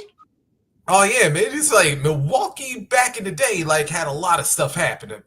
Especially at the old Mecca Arena. Yeah. Especially, yeah. Yeah. But man, when he uttered Austin 316 and you just heard that arena just pop right there, and then with the, and that's the bottom line because Stone Cold said so. It was like, yeah. Let's when you said it was happening, we ask didn't know that what eventually became Stone Cold Steve Austin was going to happen. Let's add to that. Let's add to that because WWE was trying to keep this man a heel. Yep. They was trying every fucking trick to make him get booed, and we was not hearing it. This man, especially against Brett. Yeah. This man, Stone Cold stunned his, well, I guess his boss. Not even stunned. He called out Sergeant Slaughter. Yep. They made him commissioner. Yep. He called out. He fucking beat the shit. He broke into Brian Pillman's house. Yep. Austin 316 to meet Pillman 9mm. Come on. Like, this dude was on Livewire cursing a fucking storm. He was cursing out fans. Oh, and then you remember In Your House Mind Games, if you put the letter S in front of Hitman, you get my exact opinion of Bret Hart. My God. My God. You still cheered him. And let me tell you what really fucked y'all over. Y'all cheered, or say we all cheered him on Bret Hart's comeback match, Survivor Series in the Garden, which was a weird night for the get-go anyway. Yeah. But we cheered Austin for that night. After that, we didn't know it, but we looked at the double turn of a lifetime. WrestleMania 13, Austin, Hart, Ken Shamrock as a special guest referee. Chicago. There you go. That's a wrestling town. You understand me? That's the wrestling town. Yeah, it's another one. Oh, that Midwest in general, like they got a lot of areas because they're Chicago, Minneapolis. Yeah. But Chicago always get the history shit. Like, New York get like the craziness shit, but Chicago always get the most historic shit. Yeah. And then they got the double turn. Then you got the rock that summer where you could feel the balance was changing a little bit. WCW was still on the rise. But you start watching Raw more, especially that Raw will start coming on at 9:00 instead of 8:00. Mm-hmm. It's calling 9:00 since Nitro started coming on at 7:57. Trying to take the 3-minute shit. And I was like, okay, that's weird. Whatever. Yeah. I'll tell you the biggest date that changed Stone Cold's career. even more so than King of the Ring, even more so than WrestleMania 13. September 22nd, 1997. Madison Square Garden, the interview of all interviews, the first episode of Monday Night Raw. Are we showing y'all that this day is important to us? Yes, it is. First episode of Raw in the Garden. And what they do, first of all, you guys know the whole story. Stone Cold is injured. His man's got spiked on his head. Hurt. Still coming to work. Slam. Yep. Had a restraining order on him from freaking Owen Hart. He can't touch Owen Hart. Kept beating up Owen. Vince comes in and thinks he's a fucking peacemaker, telling the cops, let him go. No, please, let him go. Don't you know we care? Don't you know we care about your well-being? What the fuck is wrong with you? And I swear, I'm not saying word for word, but I'm getting close. He said, I didn't know y'all care. I didn't know y'all care about well-being. Something else, the fact that y'all care, the fact that I don't give a rat's ass, and the history of what you do to your boss has been born. He's stunned, or should I say the most ugliest stunner in the world, to Vince McMahon. Well, Vince second McMahon, ugliest, because I could think of one later, but we ain't going to talk about that. Just the first ugly one. Yeah. And Vince McMahon looked like he having a seizure, a heart attack in the ring. My God. And Garden. actually, that was the first time somebody and I'm going to emphasize intentionally attacked Vince McMahon on camera. Yeah, we those that remember, I think the first time Vince got touched was by Rai Piper in that year. Yeah, but that was accident. Yeah, that was accident. Stone Cold touched Vince McMahon. And another thing, this opened the eyes that most of us didn't know back then because we didn't have this technology. We didn't know Vince McMahon was the actual boss. We actually thought Jack Tunney was the boss. Or Gorilla. We found out Vince McMahon was the actual boss that around this time. And holy shit, did it change. Austin McMahon, to me, is still one of the greatest rivalries in wrestling history. I think almost anybody who's been a longtime fan would consider that one of the greatest rivalries. Either if they consider it or they're gonna say it was. I'm gonna say one of because it's too many fucking rivalries to go by. But Vince McMahon and Vince McMahon and Austin rivalry brought so many layers. It reminded me of Raven and Tommy Dreamer, where you brought all these other guys. The main people was Tommy Dreamer and Raven, but you saw the Primetime League, the Pit Bulls, and all that stuff. Go to Austin and McMahon, you have Mankind, who I should say you had Captain Jack, who turned to Doolittle, who turned back to Mankind, which intervened the Hell in a Cell. Yep. Kane got involved. And this got involved. Need the damn all that shit. Then Taker got involved, which changed his whole character. And that's been the birth for the corporate ministry and all this stuff. All this happened just because of McMahon wanted the Rock and Stone Cold, which involves the Rock too, because Rock was as big as Stone Cold, even though he's a fucking heel. They turned him face, just turn back heel so he could face Austin at WrestleMania, which was huge. Yep. But they had to end it. Just like in wrestling, shit started getting stale. And it ended it, to me, probably at the right time. Which was Taker with his manifest was going on. That was. Yeah. And Stone Cold, which he was on his last leg, he had to take a break.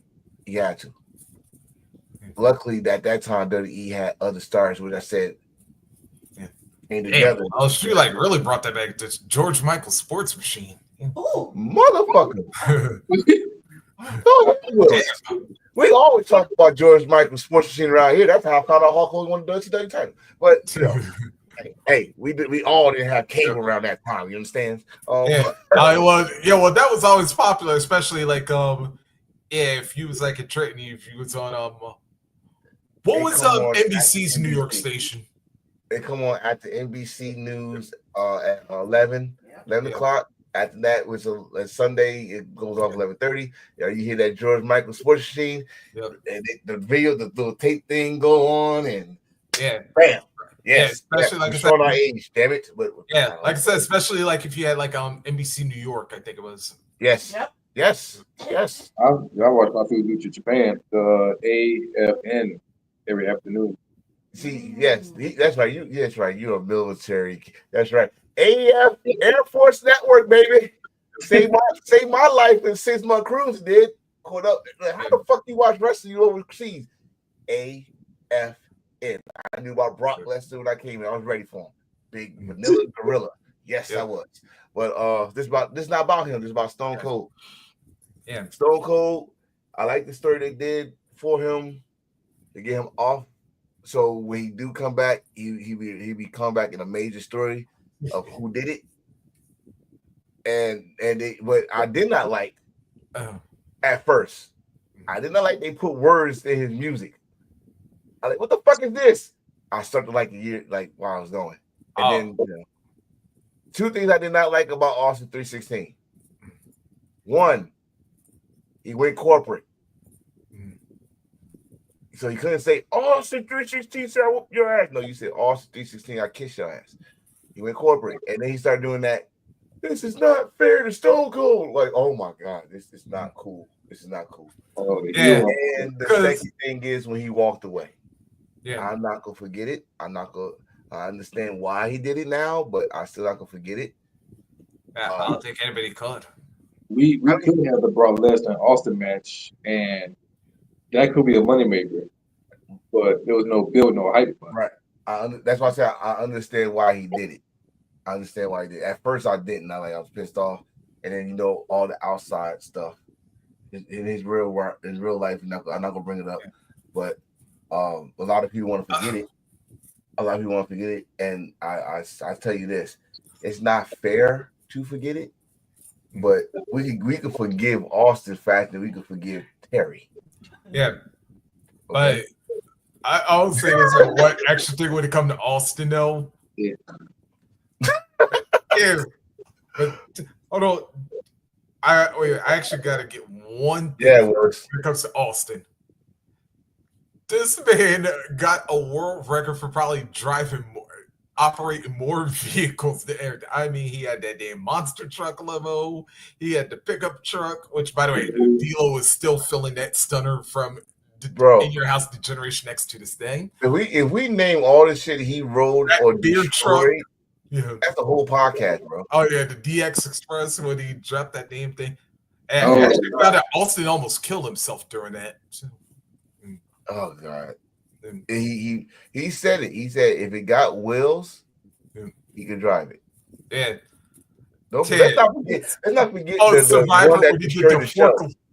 Yeah. Let's not forget the one that Dana destroyed. It's a live show in Detroit. You drive not forklift, Zimboli, what how you say it? Zimboli and fucking ran over the wires. Yeah, took the damn lighting down. Bro, I taped that episode. The sound was like 5 minutes back. Like you see the movement and then they go to the commercial, but you hear the sound from the show during the commercial. I was like, yo, this was fucking crazy. That's the night when he got screwed. And then he like Taker and Kane. What a night! And he jumped off the Zamboni and clotheslined the end. Oh my God, Detroit always got something. At that time, I was more mad at Detroit than Chicago because they got that. Then they got the night where he got ran over. Yep. The Joe was rocking around the ass. Oh yeah. The Joe was rocking. And then not to mention the Red Wings getting cups too. It's like also man. And then like Survivor Series the following year, after the hit and run and everything. And then when he took the forklift and damn near dropped Triple H. This man should have been in jail. All the shit he was doing, that's jail. This is why I say he is our hero. We thought we could get away with that shit too. I used to threaten motherfuckers like, fuck who you want. I know I drive a forklift. Fuck with me if you want to. Hey, motherfuckers, like, you watch too much wrestling, man. You need to stop. Like, fuck that. If he don't go to jail for it, I'm not going to jail for it. I could go insanity. I could plead insanity. Why? I saw it on TV. It works now. Motherfuckers said they in jail because of what they did when they was a kid playing video games. So I won't hear that shit. It was fucking awesome, bro. It was awesome. Austin was your brother. Steve Austin is like everybody hero, everybody icon. For me, he's my hero from Wrestling 13. Submission match. I never forget it. That's mainly who I am today. You know, like never give up to my guy. And for Steve Austin, he touched a lot of people's lives, and pretty much he's like the face of the Attitude Era. Yes. Like people say that he's like they said that it started before him, but he pretty much, if you say Attitude Era, that's who you. If they say what's the definition of Attitude Era, you say Stone Cold Steve Austin. Yeah. If you say that's why I say this. And if it piss off anybody, it's fact. Numbers don't lie. Even John Cena numbers cannot. Only thing John Cena got over Stone Cold is Make-A-Wish. Stone Cold Steve Austin is the guy for the WWF/E history. Point blank. Period. And matter of fact, I don't know if y'all mentioned it while I was gone, but let's also forget this dude created one of the most viral moments. Not just in WWE, but in sports. When him and Mike Tyson had that little show on Raw. I remember, and I actually remember right after Raw ended, not even 2 minutes after Raw ended that night, I clicked on the Sports Center. They were showing that damn clip of what happened. Hold on. Don't do it. Don't say it. I'm doing this for a reason. Damn. Don't say it. Don't say it. I'm doing this for a reason. Reese probably know because he wrote the episode. I did it, so I'm doing this for a reason. So, it's ludicrous how what's those fucking push me, and I'm not gonna keep nobody. You know what I'm saying? And all my money fell out the fucking ring, and I was taking my money. You know, calling me back, but they were calling for Cold Stone. I still in there. You know what I'm saying? That's Stone Cold. I did that because I want, Mike come after me, and I don't have the money that the other people had, so he might really knock me the fuck out. So, but yeah, man, that was all over the place. Oh my god, that was on news everywhere. Oh, I like that was when he Stone Cold Trump. Or is that the other ugliest? Oh, if we look at ugly stuff, most of them was Vince McMahon and Trump. Yeah. The funniest one was him. The first funny one was him and Sergeant Slaughter. Sergeant Slaughter got stunned, did a front flip. Yeah. But I would say like this, like Austin Theory. That motherfucker. Yeah. And said, yeah. That. Oh, and even Pat McAfee, even the one he gave McAfee too. And I was Pat McAfee. And he's still drinking the damn beer after he got the stunt.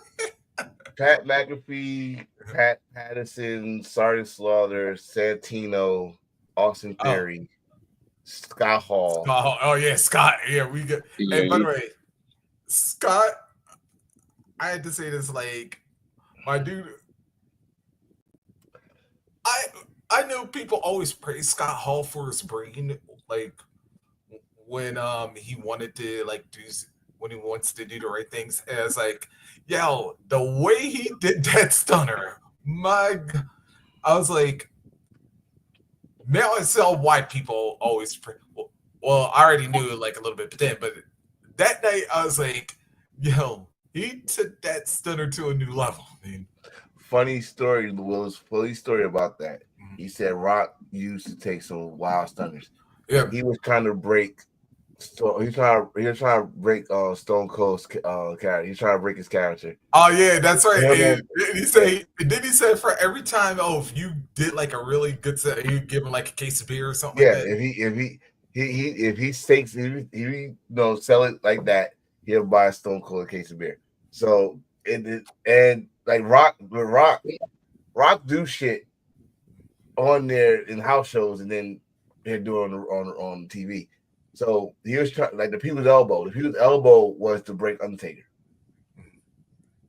and almost did. So they said, you should do that on TV. That should be your signature. And that's why we got the people's elbow for the fucking life. For the life we got it.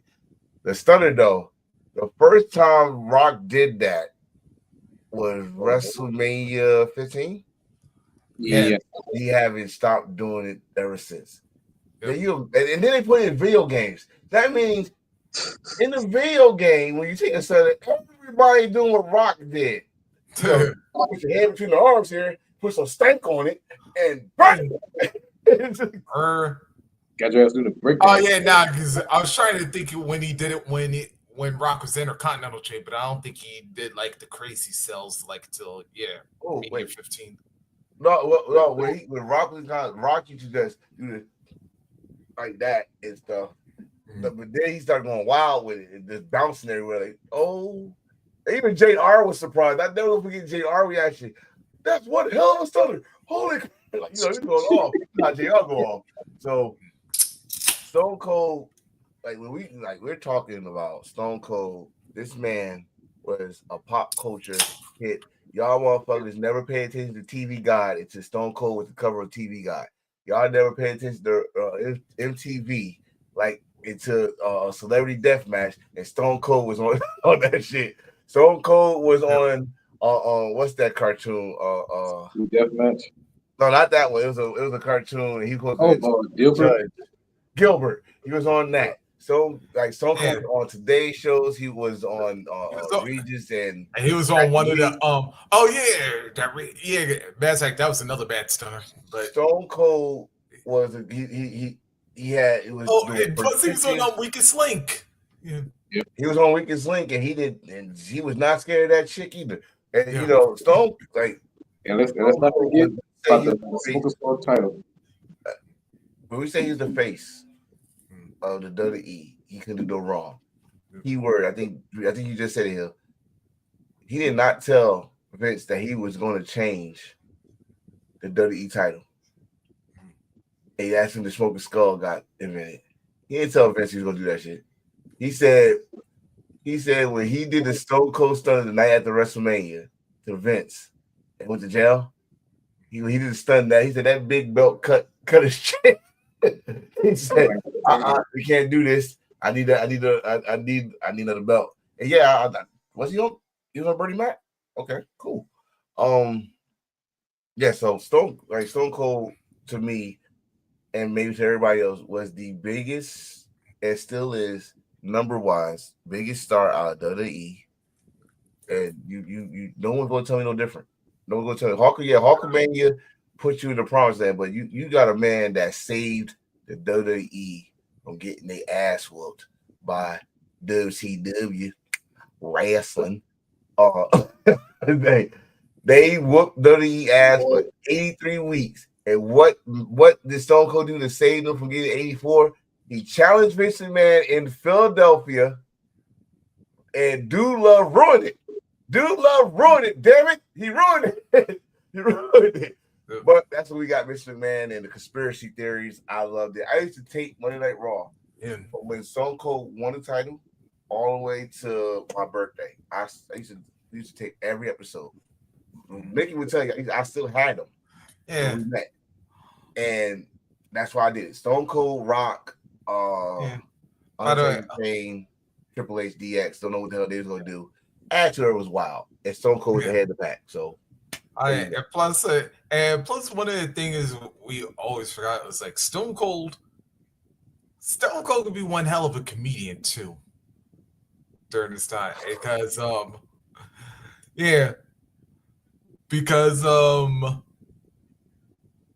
remember like the one time when Stephanie tried to make him a beer vendor or a hot dog vendor, and he gave all them beer and hot dogs to the APA there one time, and for free. Yeah. No. Stone Cold, that funniest moment with Stone Cold, beating Vince McMahon ass in the hospital. Oh yeah. Deadpan. Page and Dr. Austin. Close second, Booker T getting his ass over the grocery. Matter of fact, I'm sad they closed that damn supermarket. That place should be a national landmark. That should have been a fucking it should have been like and have old ass food in there too. There's like or plastic anyway, at least. I And was- this is where Stone Cold came out the refrigerator drinking milk and Yep. all that Can't stuff. hold that on aisle 2. That man, that dude was funny. That dude was funny. He was the best thing going. Yeah. We celebrating happy 316. And then what's another thing it is?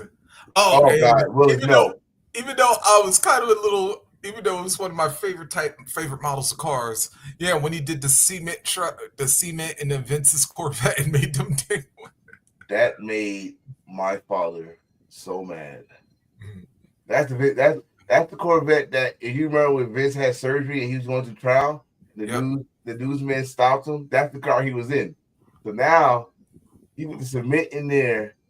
Stone Cold, like I said, Stone Cold should have went to jail. He should have went to jail. All the stuff he was doing is jail worthy. He fucked up. He fucked up property. He fucking destroyed the Titantron. On more than one occasion. The beer truck especially. He put horse shit in Vince McMahon's office. Horse shit. Yep. And then then not to mention he was also responsible for Mankind becoming WWE champion for the first time. Let's ask some more then. He was responsible for Mankind. He was responsible for Triple H winning his second title. He was responsible for Vince becoming He was responsible for Vince McMahon to ever have the Attitude Era title. How dare he? Yes, Willis. Thanks to that chant, we got to hear that shit for the rest of our wrestling lives. Yeah, thanks, Christian.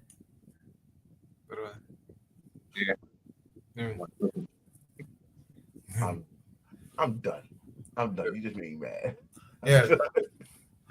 But what? Oh, the funny what chant was Stephanie. He made her cry and go home. So I'm done. I'm done. Are we done though? That's yeah. Steve, I think there's only one way to say it when it comes to this. And when it comes to 316, it was the bottom line because Stone Cold said so. I was about to say, go ahead. Yeah, go ahead. I was gonna try that with the whole show. I'm probably gonna do that. Then. Go ahead. Pour whatever you want to sell. I know. I'm trying. Hey, I don't waste my damn beers. I damn it. Sure. Go ahead. That's the episode. Next week we're gonna talk about pretty much WWE, AEW, New Japan Cup. Pretty much all the good things about pro wrestling, and gonna pick up some dope topics to talk about it. I got one. Let's get ready for some Dark Side of the Ring. Oh, yeah, it's right next Tuesday. Yes, all the fucked up shit, everything else, the hell to say. Oh, that's right. And they just announced, earlier this week what the episodes. I love you, Dark Side of the Ring. I love you. Season 6, I believe. Sorry. Yes, I can't wait. Right, actually, you know what? From now on, from this whole entire season, that's going to be the main topic of each episode towards finale. Dark Side Ring will be the main topic. We'll talk about it. We're going to break it down. The good thing, the fucked up thing, what the hell, blah, and all those other good shit. So that's going to be right there. So it'll be like a little book club for Dark Side of the Ring. Without some tea and some crackers. But anyway, I'm your boy, Shelby Heel Austin. From me, I shove you down to the ground. As your boy Stone Cold Reese Austin, we arrived, we raised hell. Now it's time for us to leave. I got my shirt right to it. It's right there. It's looking at me. It's right there. Yes. Arrived, raised hell, we leave. That's what we do here at Embrace Thirst. Yep. That's And not to mention, F fear, drink beer. I will not Boy, be there. you straight edge. Fuck everybody. But anyway, Mountain Dew. As far as I go. All right. Until then, see you guys next time. Good night. Chia. And goodbye. And always embrace the thirst. And remember, ETT316 says Hill said eat his ace. What he said. We can see the whole thing now. Eat my ass. Yeah. Nope, not doing it. Nope, not doing it. Cut. We should do a t-shirt. Yep. T-shirt, the Eat My Ass t-shirt. I don't think we're gonna make money on The fuck we can. Shit. Shit. See y'all next week, everybody. Happy St. Patrick's Day also as well, y'all. Oh, yes. Irish coffee. Drink it. Have fun. Yes. Good night. Good night.